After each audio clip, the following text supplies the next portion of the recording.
Hey y'all, welcome back to another video. Getting the stage set for holiday turkeys to come out on pasture this week. It's September 1st, the weather's beautiful, we're picking veg, and we're loving life at Wild East Farm.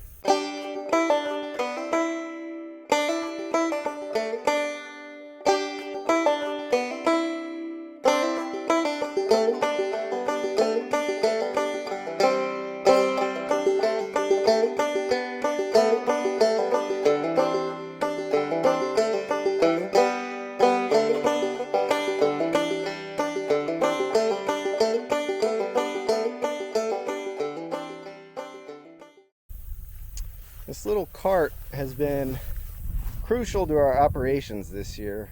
Hard to imagine how we did it for 2 years without it, but in one trip I'm able to bring all the fencing. It's got a really strong tow capacity and came with a nice little hitch there, so I can move the gobbledygook without straining myself on my own. Bringing it out, gonna get fencing set up and bring turkeys out later this week. Emptied out the turkey brooder and just have a simple setup. Just throw some shade cloth over the truck bed, keeps them contained from flying out in transit without too much work, and ready to go out to their first paddock. Last of the turkeys getting pulled off the truck. Got their whole setup out here, automatic water. They always go into a bit of a shocked state, chickens and turkeys, when they first go out. So they'll take some time to adjust, but before too long they'll be living the pasture life. Turkeys are settling in. This is their first morning, and they were out starting to explore around dawn. Right after we put them out, forecast showed some unexpected rain, so we decided to just park the truck in the paddock for that first day, and we did get a little spell of rain. This was just in a pinch way to make sure they had shelter and a low draft area, because we really had to put them out yesterday for all the things going on here, and it wasn't ideal for it to rain, but they quickly found the shelter and were staying dry. It seemed like they're doing really good.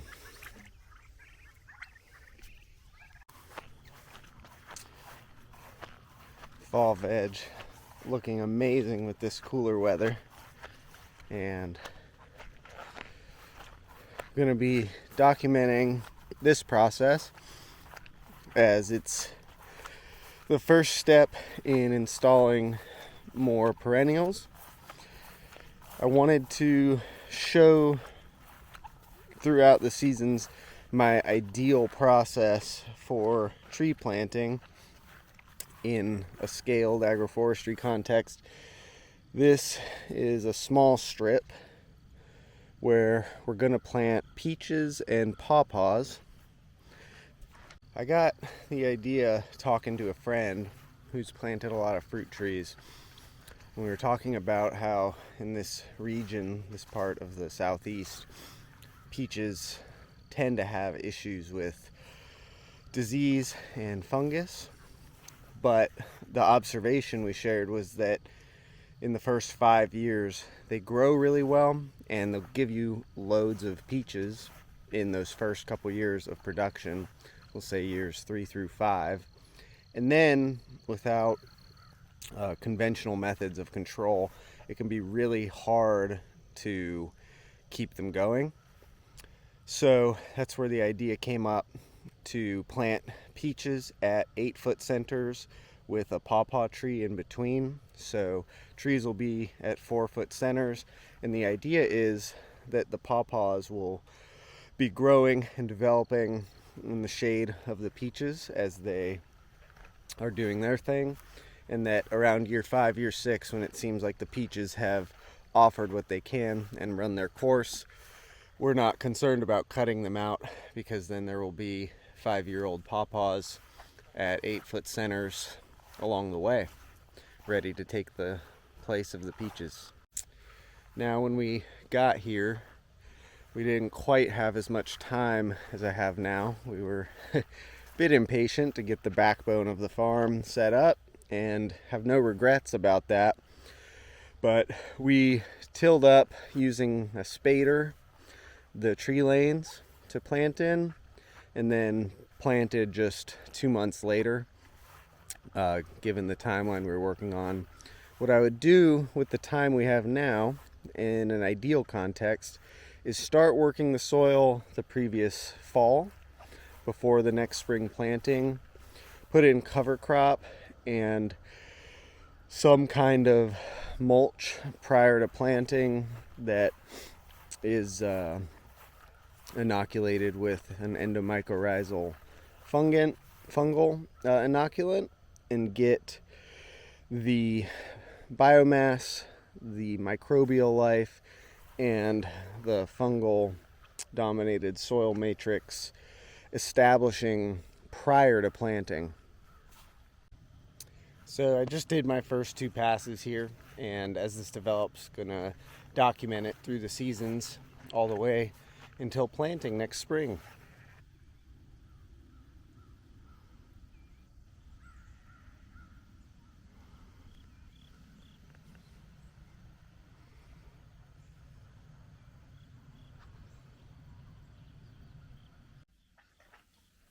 Does this have sound? It can. I feel like, Lyric, I feel like this, like the market version of leaving your sweater at somebody's apartment or something like that. Yeah. It's like a Cinderella slipper. Yes!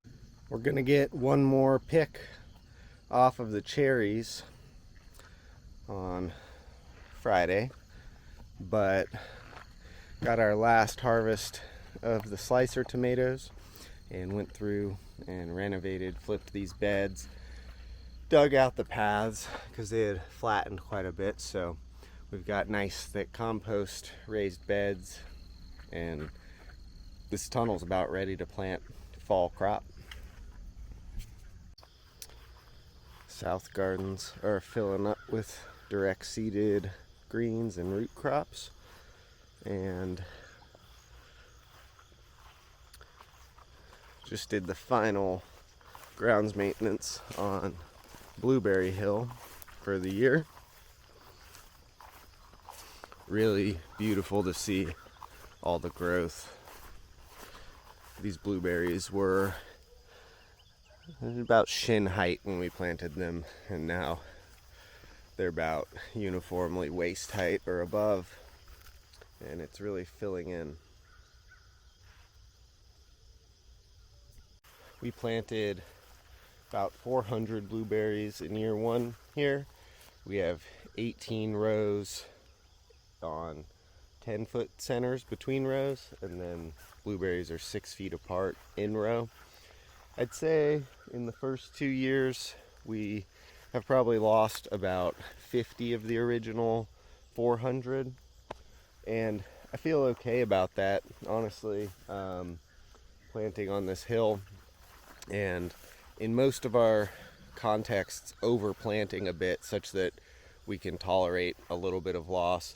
I would like to propagate and replant over the years just to fill in the gaps, especially if there's any bigger gaps. But I think as soon as next year we're going to be getting really good blueberry crop, and then looking at 2027, probably going to open it up for some U-pick, which is exciting how quickly that can happen. This time of year really feels like the mark of the beginning of the end of the season, and there's a nice mental respite to that. We can start thinking about next year. The rest of the plan is in place for 2025, and all we really have to do is enact it. So there's a bit of a ease to that, a mental break from all of the considerations that come with spring and summer, and the adaptability that you need with that much time left in the season. So turkeys going out this week, tomatoes coming out of the tunnels feels symbolic of us really moving into this last chapter of our third season. And it's been a beautiful one. We've expanded, we've grown, all of our operations.